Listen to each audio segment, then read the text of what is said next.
నమస్కారం వార్తలకు స్వాగతం. ముందుగా ముఖ్యాంశాలు. మాజీ మంత్రి జోగు రామన్న ప్రెస్ మీట్, పలు అంశాలపై వివరణ.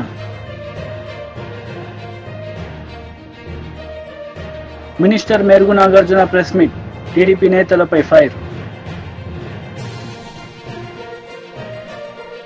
కాంగ్రెస్ నేతలు మీడియా సమావేశం నిర్వహించారు. ఈ సందర్భంగా పలు అంశాలపై వారు మాట్లాడారు. ప్యాకింగ్ చేస్తా ఉంటే ఇవాళ ఆదిలాబాద్ జిల్లాలో పట్టుకోవడం జరిగింది, కేసు బుక్ చేయడం జరిగింది. వారున్న తీసుకొచ్చినటువంటి విత్తనాలను కూడా ల్యాబ్కు పంపడం జరిగింది. అవి నకిలీయా లేకుంటే ఒరిజినల్ అని చెప్పేసి. కాబట్టి ప్రభుత్వం ఎక్కడ కూడా నకిలీ విత్తనాలను రైతులకు అందకుండా కట్టడి చేస్తూనే నాణ్యమైన విత్తనాలను రైతులకు అందించడానికి ప్రభుత్వం చర్యలు తీసుకుంటుంది. రైతులకు సకాలంలో విత్తనాలు అందుతున్నాయి. వీళ్ళు కావాలని చెప్పేసి వల్ల ప్రభుత్వాన్ని బదనం చేసినట్టు ఒక పని పెట్టుకున్నారు. అట్లాగే జిలుగు విషయంలో కూడా చాలా మాట్లాడిర్రు. ఇవాళ నిన్న డేట్ వరకు ఇదే టీఆర్ఎస్ ప్రభుత్వం గత సంవత్సరం వారి పాలనలో ఇదే నిన్నటి వరకు 25,000 క్వింటల్లే ఇవాళ జిలుగు కానీ జనుము కానీ రైతులకు అందించారు. కానీ వల్ల మా ప్రభుత్వం 52,000 క్వింటళ్లను ఇవాళ రైతులకు అందించింది. అంటే దాదాపు 50% ఎక్కువగా మేము ఇవాళ వాళ్ళకంటే ఎక్కువ మేము రైతులకు అందించినాం. మరి విత్తనాలు లేవు అని చెప్పేసి ఒక దుష్ప్రచారం చేసి రైతులను భయోందనలకు గురి చేసినటువంటి ఒక కార్యక్రమం పెట్టుకున్నారు. రైతులు కూడా ఎక్కడ అధైర్యపడకండి, ఎక్కడ కూడా ప్రతిపక్షాలు చెప్పేటటువంటి మాటలు అమ్మకండి. మీకు ఉదాహరణకి ఇదే వాళ్ళు 26,000 క్వింటలు అమ్మితే ఇవాళ 52,000 క్వింటలు ఇవాళ జిలుగు అన్ని కూడా జనుము జిలుగు అన్ని కూడా రైతులకు అందించినాం. అంటే ఎక్కడ కూడా ఏ విత్తనానికి కూడా కొరత లేదు. రైతులకు సరిపడే విత్తనాలన్నిటిని కూడా మేము అందించడానికి సిద్ధంగా ఉన్నాము. గత ప్రభుత్వం చేసినటువంటి మోసాలు ఇవాళ మాట్లాడుతూ ఉన్నారు. ఇప్పుడే పెద్దలు చెప్పినట్లుగా నీకు ధర కావాలంటే బేడీలేసినటువంటి చరిత్ర మీది, ధర కావాలని రోడ్ల మీదకి వస్తే అరెస్టులు వేసి కేసులు పెట్టి జైల్లో పెట్టినటువంటి చరిత్ర మీది. మీరు పంటల కొనుగోలులో తరుగు పేరు మీద కోట్ల రూపాయలు లూటి చేసినటువంటి చరిత్ర మీది.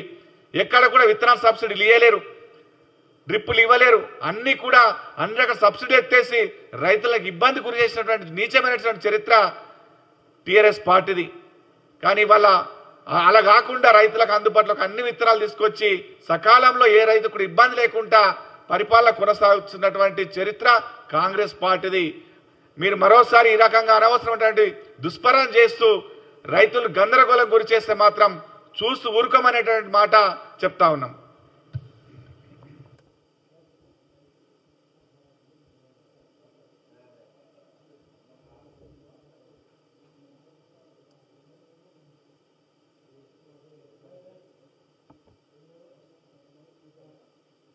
ప్యాకెట్లు వివిధ జిల్లాలకు అందుబాటులో ఉంచడం జరిగింది.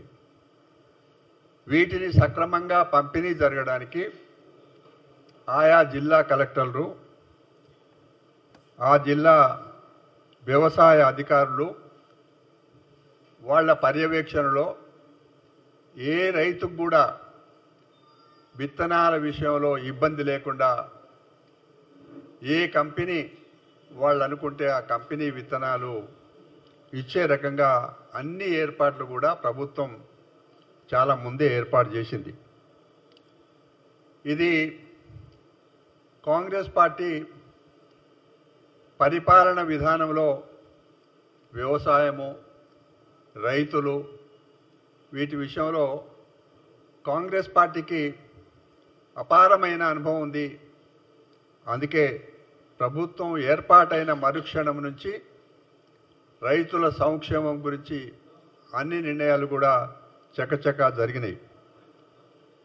ఇది మేము చాలా సీరియస్గా టీఆర్ఎస్ పార్టీ మొన్నటి వరకు అధికారంలో ఉన్న పెద్ద నాయకులంతా మిద్దెలు మేడలెక్కి మాట్లాడుతున్నారు.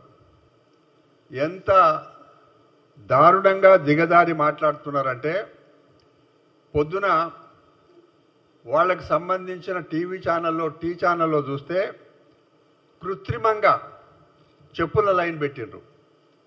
ఆ చెప్పులు చూస్తే బాటా కంపెనీలో పెడతారు చూడండి లైన్గా, అట్లాంటివన్నీ కూడా సమకూర్చి ఫోటోలు తీసి రైతులు పడిగాపులు కాస్తున్నట్టుగా చిత్రీకరించి కృత్రిమంగా ఈ కార్యక్రమాలన్నీ చేస్తున్నారు. ఇది రైతులను ఒక విధంగా ఆందోళనకు గురి చేయడానికి వాళ్ళు చేస్తున్న పనులు, పాపం అమాయకులు రైతులు, నిజంగానే దొరకవేమో అనే ఆలోచన వాళ్లకు ఉంటుంది.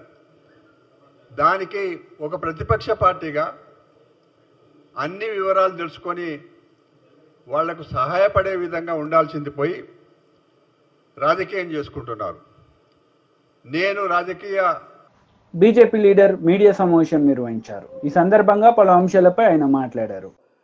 ఇప్పటి వరకు ఫసల్ బీమా మీద ఈ రాష్ట్రంలో అమలు చేస్తామని ఒక పక్కకు చెప్పిండ్రు. అసలు ఎవరి ప్రీమియం ఎంత, ఎవరు కట్టాలా? కేంద్ర ప్రభుత్వ ప్రీమియం మినా ఈ రాష్ట్ర ప్రభుత్వం కట్టేటటువంటి ప్రీమియమే కాకుండా రైతులు కట్టే ప్రీమియం కూడా ఈ రాష్ట్ర ప్రభుత్వం భరించాలని మేము మాట్లాడినప్పుడు ఒక పక్క కడతామనే విధంగా మాట్లాడిండ్రు. కానీ ఇప్పటి వరకు దాని మీద స్పష్టమైనటువంటి ఆదేశాలు ప్రభుత్వం నుండి లేవు. రైతుకు కనీసం ప్రభుత్వం నుంచి ఒక సమాచారం లేదు. ఇప్పుడు అసలు ఏ కంపెనీ ఉత్పత్తి చేసిన సీడ్ మార్కెట్లో అందుబాటులో ఉన్నదో ఇప్పటి వరకు వ్యవసాయ శాఖ సమీక్ష చేసినట్టు మాకు అనిపిస్తలేదు. స్టేట్ లెవెల్ బ్యాంకర్స్ మీటింగ్ జరిగిపోయింది, 3 నెలలు అయిపోయింది జరిగిపోయి, కానీ జిల్లా లెవెల్ బ్యాంకర్స్ కమిటీకి ఎటువంటి డైరెక్షన్ వెళ్ళలేదు. పంట రుణాలు రైతులకు ఎక్కడా కూడా అందుతలేవు. కేవలం రెన్యువల్స్ మాత్రమే చేస్తున్నారు. వేల కోట్ల రూపాయలు ఇప్పటికే పంట రుణాలు రైతులందరికీ బ్యాంకర్లు ఇవ్వాలా. ఒక పక్క బ్యాంకర్లేమో రైతులు లోన్లు కట్టలేదు కాబట్టి మేము ఇవ్వలేని పరిస్థితులు ఉన్నామని బ్యాంకర్లు మాట్లాడతారు. ప్రభుత్వ ప్రకటన ఎన్నికల తర్వాత ఒక తీరు, 4 నెలల తర్వాత ఇంకో తీరు. రేపు ఏ రకంగా మాట్లాడతారో ప్రభుత్వ ప్రకటన కూడా అర్థం కానటువంటి పరిస్థితి ఉన్నది. నకిలీ విత్తనాలని అరికట్టడంలో ప్రభుత్వం పూర్తిగా వైఫల్యం చెందింది. ఒక నేరస్తుడు నకిలీ విత్తనాలతో దొరికి మళ్ళీ 4 గంటల తర్వాత బయటకు వచ్చి నాకేం చేయగలుగుతుంది ఈ చట్టం, ఎప్పుడో 1960లో ఉన్నటువంటి ఆ చట్టాన్ని ఇప్పుడు అమలు చేస్తామంటే అది ఎక్కడా కూడా డూప్లికేట్ విత్తనాలని కంట్రోల్ చేసేటటువంటి పరిస్థితి లేదు. ఈరోజు భారతీయ జనతా పార్టీ అదేవిధంగా మిగతా రాజకీయ పక్షాల తరఫున కూడా రాష్ట్ర ప్రధాన కార్యదర్శి గారికి ఉన్నటువంటి పరిస్థితి అంతా కూడా వివరించడం జరిగింది. ఇప్పటికైనా ఈ ప్రభుత్వం మేల్కొనాలా? కేవలం రాజకీయాల మీదనే సోనియా గాంధీ గారి మీద చూపిస్తున్నటువంటి ప్రేమ, ప్రియాంక గాంధీ గారి మీద చూపిస్తున్నటువంటి ప్రేమ ఈ రాష్ట్ర ముఖ్యమంత్రి గారు రైతుల మీద చూపియారా అని అనుమానం వస్తూ ఉన్నది. మీరంతా ఢిల్లీ పోయి మీరు రావాలి అని ఇంత బతిమలాడి పిలిపించుకునే ప్రయత్నం చేస్తున్నారు కదా. ఈ రాష్ట్రంలో ఉన్నటువంటి రైతులు పడుతున్నటువంటి కష్టాలు మీకు కనిపిస్తలేవా? ఈ రాష్ట్రంలో ప్రభుత్వంలో ఉన్నటువంటి పెద్దలు ఒక్కసారి ఆత్మవిమర్శన చేసుకోవాలా. ఇప్పుడైనా ఈ ప్రభుత్వం మేల్కొనాలా. ఇంకొక 24 గంటలు ఈ ప్రభుత్వానికి సమయం ఇస్తున్నాం. జరిగినటువంటి తప్పుల్ని వెంటనే సరిదిద్దుకోండి.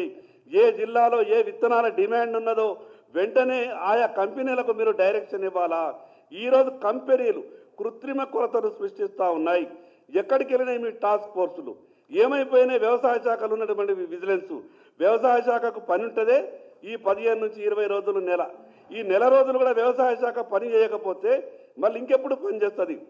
అందుకే భారతీయ జనతా పార్టీ పక్షాన ఈ ప్రభుత్వాన్ని డిమాండ్ చేస్తున్నాం. ఏవైతే రుణమాఫీ విషయం మీద కానీ, అదేవిధంగా డూప్లికేట్ విత్తనాలు మార్కెట్లో నిరోధించడంలో కానీ, అదేవిధంగా మిగతా కావలసినటువంటి సీడ్ ఏదైతే విత్తనాలు రైతులకు అందుబాటులో తీసుకురావడంలో కానీ, ఈ 3 విషయాలపై ప్రభుత్వం వెంటనే చర్యలు తీసుకోవాలా. లేకుంటే ఈ 48 గంటల తర్వాత రైతులతో కలిసి ఉద్యమాలు చేయాల్సి వస్తుంది.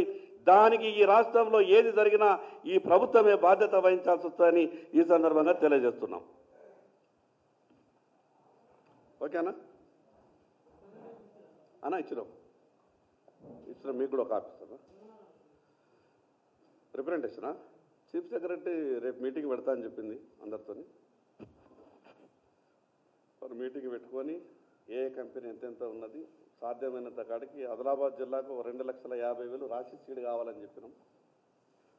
మ్యాక్సిమం 1,50,000 ప్యాకెట్ల వరకు ఇప్పించే ప్రయత్నం చేస్తారని మాట్లాడింది. రేపేదో మీటింగ్ కాన్ఫరెన్స్ చేస్తామని చెప్పి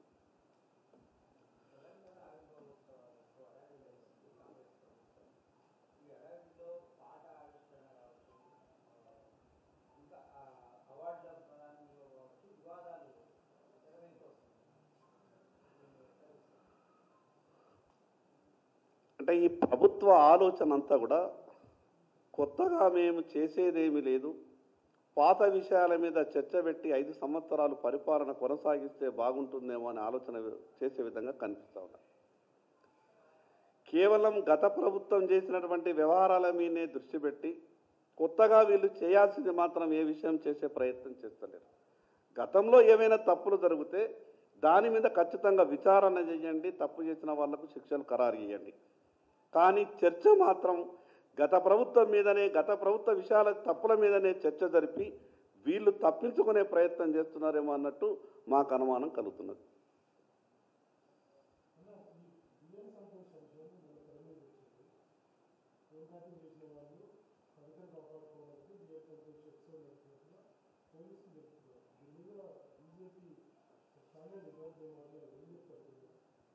పెద్దలు మాట్లాడతారన్న ఆ విషయం మీద, జాతీయ స్థాయి అంశం కాబట్టి పెద్దలు మాట్లాడతారు.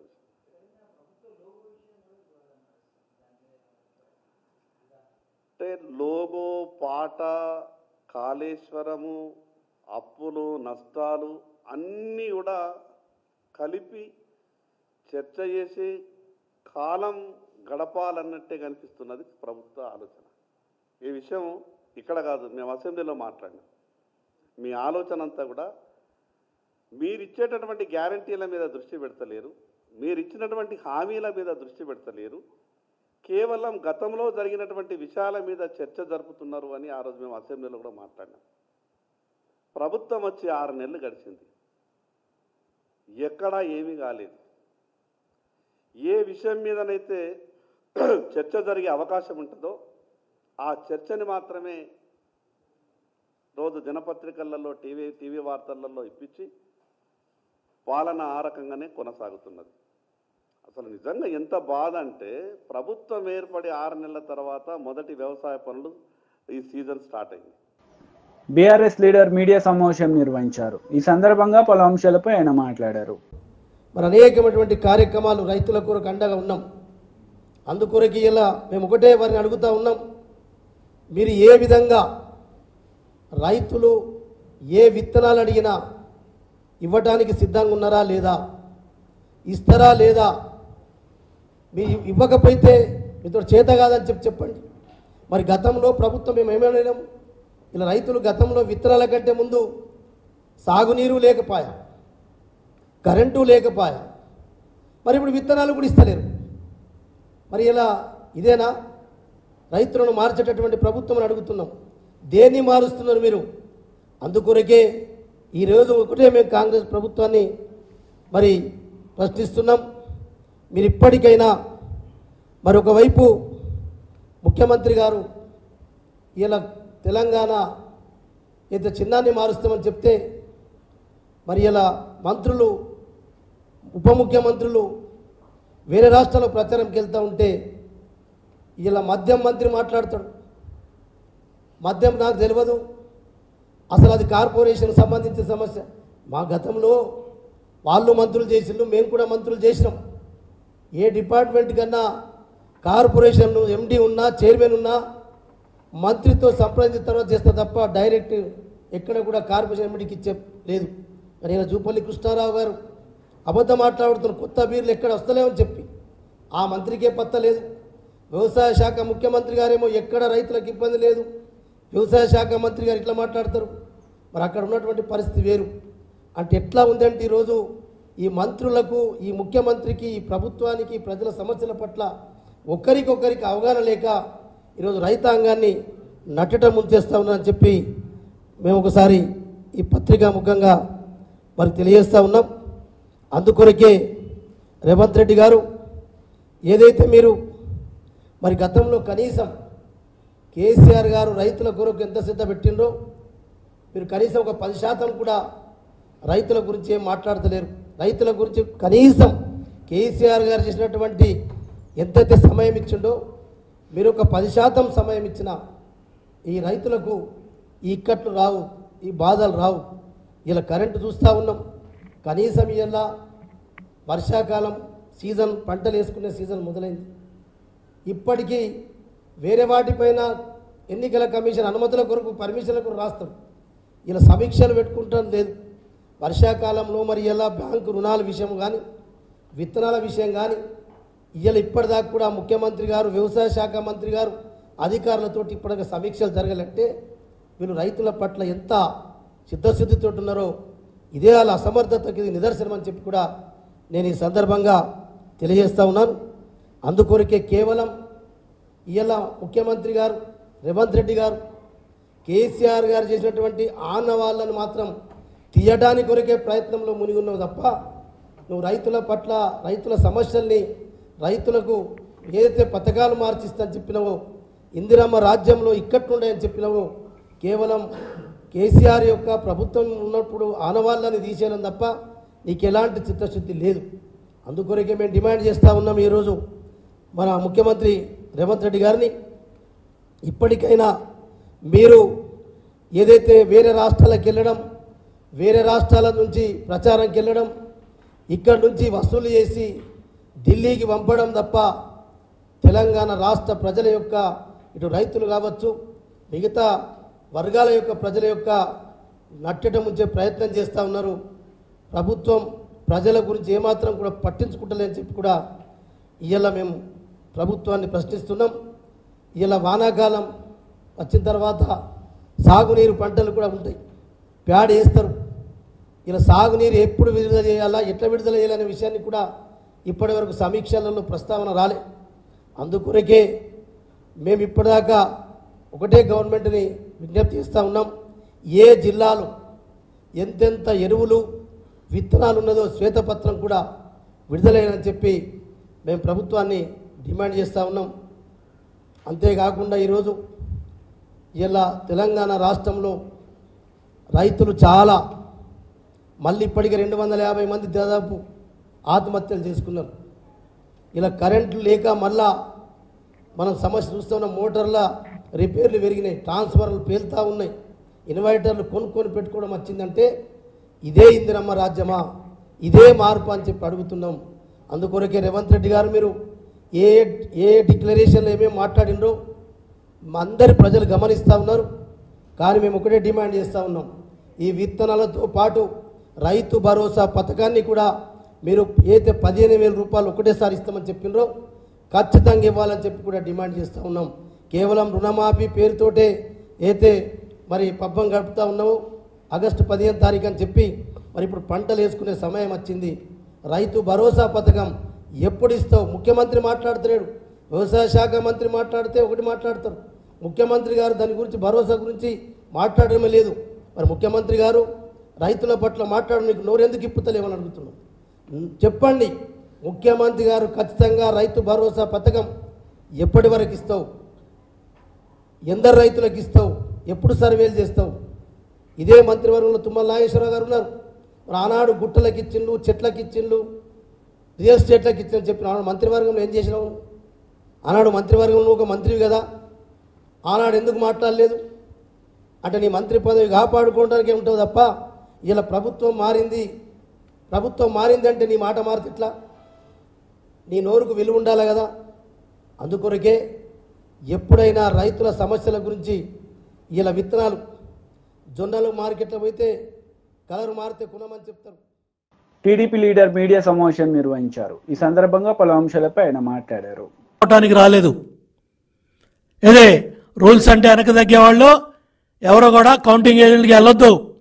టీడీపీ జనసేన ఏజెంట్లకి ప్రతి విషయంలో అడ్డం తిరగాలి. తప్పులు చేసినా పర్వాలేదు, మేము కాపాడుతాం. ఏం మాట్లాడుతున్నావు? బుద్ధి ఉందా? వయసు వచ్చినా సరిపోయిందా? ప్రభుత్వ జీతం తీసుకుంటూ తప్పులు చేసినా పర్వాలేదా?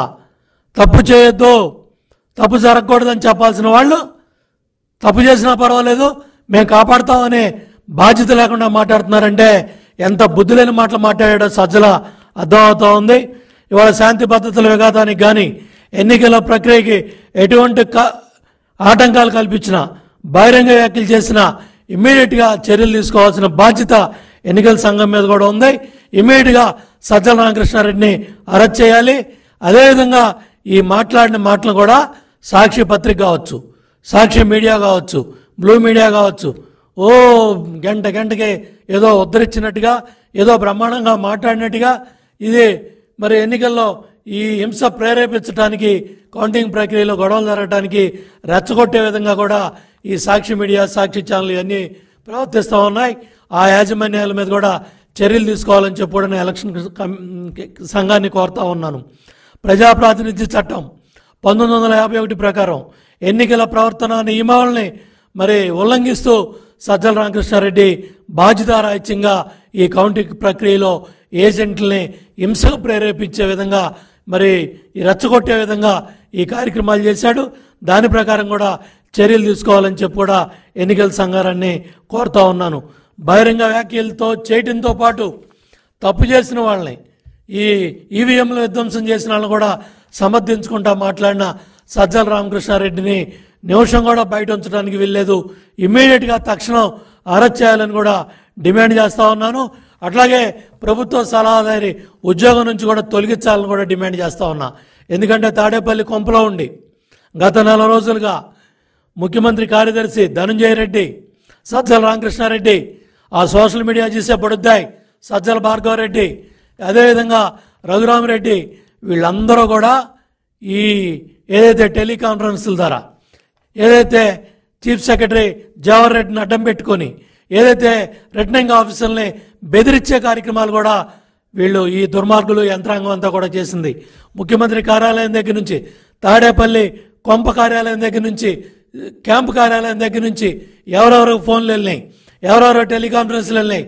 ఇవాళ చూడండి చాలా ప్రాంతాల్లో రిటర్నింగ్ ఆఫీసర్స్ మాకు ఆరోగ్యం బాగోలేదని ఒకడు, లేకపోతే మేము భయపడుతున్న వాళ్ళని ఒకళ్ళు, ఒత్తిళ్ళు వస్తున్నాయని ఒకళ్ళు, మమ్మల్ని తప్పించమని ఇవాళ రాయలసీమ ప్రాంతంలో కొంతమంది ఆర్ఓలు, కొంతమంది పోలింగ్ అధికారులు, కౌంటింగ్కి వెళ్ళే అధికారులు మరి ఎన్నికల సంఘాన్ని అడుగుతున్నారంటే దీనికి బాధ్యత ఈ సజ్జల రామకృష్ణారెడ్డి లాంటి ఈ వ్యాఖ్యల వల్లే ఈ దుర్మార్గాలు, ఈ అరాచకాలని బట్టబయలవుతూ ఉన్నాయి.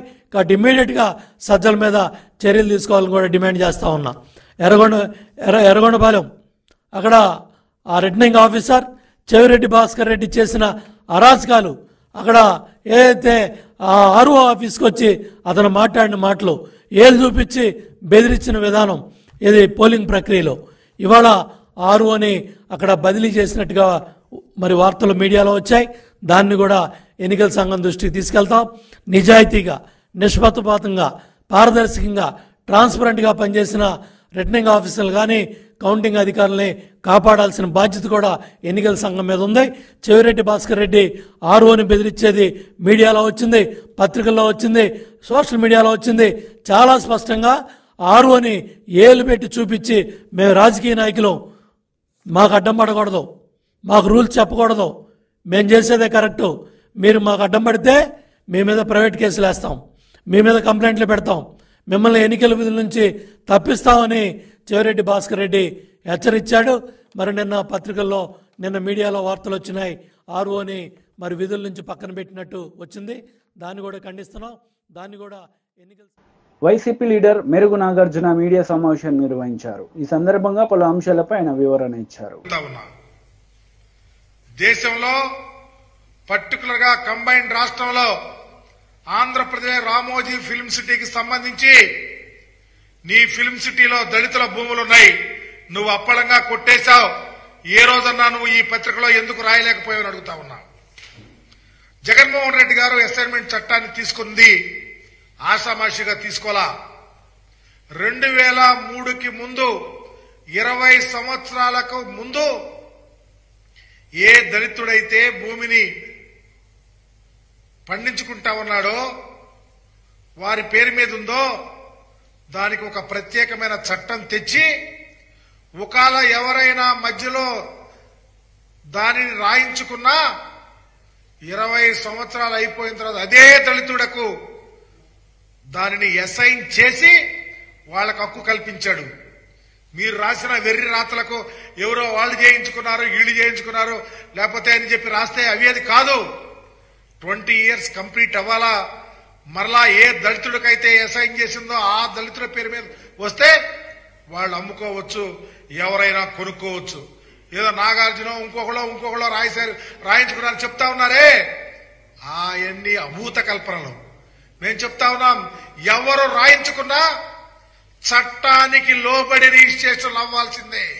మీకులాగా రాజధాని ప్రాంతంలో చంద్రబాబు నువ్వు నీ అంటుకో 4,000 కోట్ల రూపాయలు ఖరీదు చేసే దగ్గర 1,100 ఎకరాలు మీరు రాయించుకున్నారే.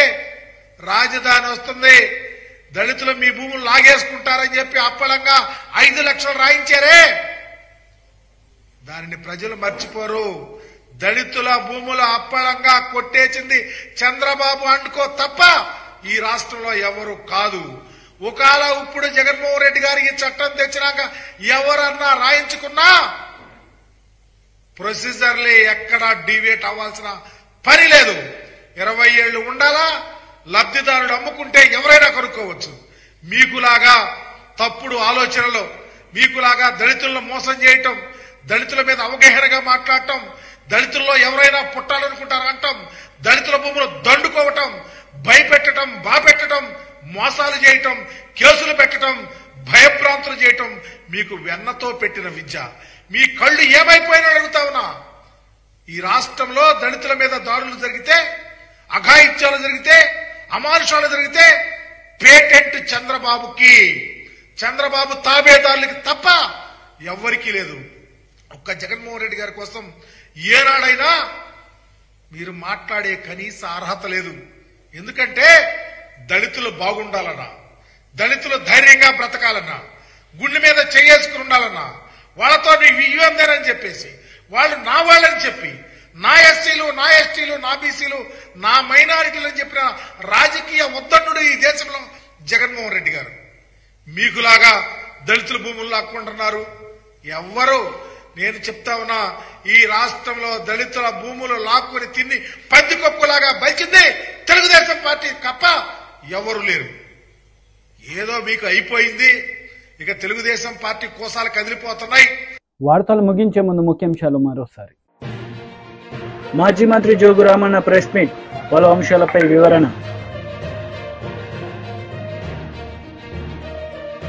Minister Merugu Nagarjuna press meet, TDP నేతలపై ఫైర్. ఈ వార్తలు ఇంతటితో సమాప్తం. తిరిగి ప్రసారమయ్యే వార్తల్లో మళ్ళీ కలుద్దాం. అంతవరకు సెలవు. నమస్తే.